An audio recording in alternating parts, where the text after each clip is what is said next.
Shalom Bapak Ibu, Saudara-saudari yang dikasihi Tuhan. Kita mengucap syukur untuk hari baru yang Tuhan nyatakan dalam kehidupan kita hari ini.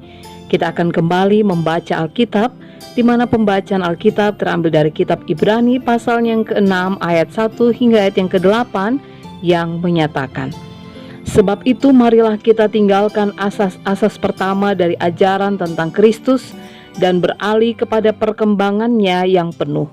Janganlah kita meletakkan lagi dasar pertobatan dari perbuatan-perbuatan yang sia-sia dan dasar kepercayaan kepada Allah, yaitu ajaran tentang pelbagai pembaptisan, penumpangan tangan, kebangkitan orang-orang mati dan hukuman kekal.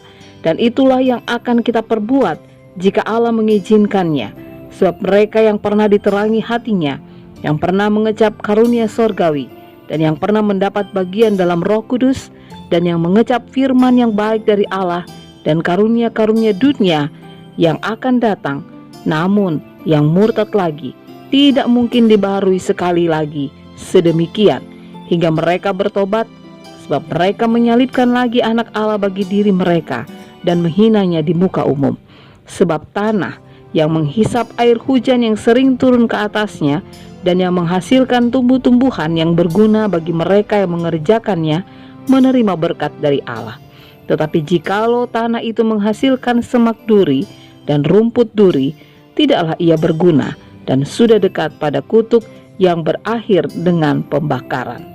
Demikianlah pembacaan Alkitab. Bapak Ibu, saudara-saudari yang Tuhan Yesus kasihi, menarik apa yang dikatakan oleh penulis Ibrani dalam ayatnya yang ke-7 dan 8 yang menyatakan, tanah yang menghisap air hujan yang sering turun ke atasnya dan yang menghasilkan tumbuh-tumbuhan yang berguna bagi mereka yang mengerjakannya, menerima berkat dari Allah. Tetapi jikalau tanah itu menghasilkan semak duri dan rumput duri, tidaklah ia berguna dan sudah dekat pada kutuk yang berakhir dengan pembakaran. Apa yang ditulis ini adalah sebuah gambaran yang memberikan penjelasan bahwa Tuhan Allah memberikan cinta kasih-Nya kepada manusia.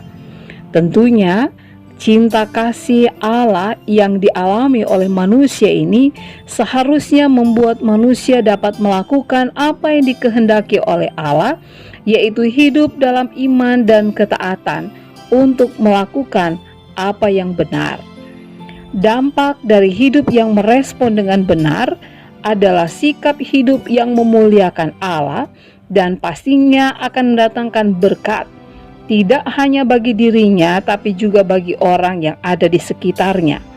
Namun bagi mereka yang sudah menerima pengajaran tentang kasih dan karya keselamatan Allah itu, namun ketika dalam hidup mereka menjadi pribadi yang mengeraskan hati terhadap teguran dan suara Roh Kudus, mereka menolak untuk bertobat dan hidup di dalam dosa, maka itu berarti mereka menjadi pribadi yang mendatangkan hukuman dan kutuk terhadap diri mereka.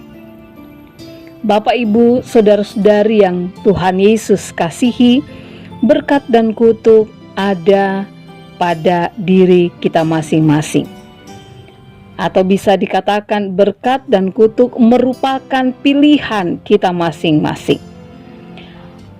Apa yang kita pilih, tentunya itu berdasarkan kehendak bebas kita. Tuhan tidak pernah menciptakan diri kita menjadi robot, namun Ia menciptakan kita dengan kehendak bebas kita, agar kita menjadi pribadi yang semakin bertanggung jawab terhadap setiap pilihan kita. Kalau demikian, apa yang akan kita pilih?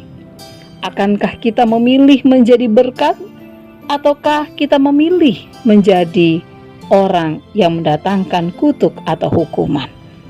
Mari memilih secara bijaksana, sehingga pilihan kita tentunya menjadi pilihan yang mendatangkan sukacita dan damai sejahtera dalam kehidupan kita. Tuhan Yesus menolong kita semua. Amin. Bapak Ibu, saudara-saudari yang Tuhan Yesus kasihi, mari kita satukan hati kita berdoa. Bapa di surga, kami sungguh berterima kasih untuk kemurahan dan kasih-Mu yang senantiasa dinyatakan dalam kehidupan kami. Bahkan karya keselamatan-Mu yang dinyatakan dalam Kristus Yesus yang menjadi Tuhan dan Juru Selamat kami, membuat kami boleh menghargai bahwa kehidupan kami berada di dalam karya keselamatan, hingga kami pun bisa mendapatkan kehidupan yang kekal. Tuhan, berikan kami kemampuan untuk dapat memilih yang benar dan tidak hidup di dalam kehidupan yang mendatangkan hukuman ataupun kutuk, tapi justru karya kasih Tuhan yang kami nyatakan dalam hidup kami membuat kami menjadi pribadi yang taat, setia, tahu bersyukur, dan tahu melakukan yang baik dan benar sesuai dengan kehendak Tuhan. Berikan kami hikmat-Mu Tuhan, karena tanpa kuasa Roh-Mu yang kudus, kami tidak bisa melakukan yang terbaik. Kami hanya berdoa di dalam nama Tuhan kami Yesus Kristus, Juru Selamat kami yang hidup. Amin.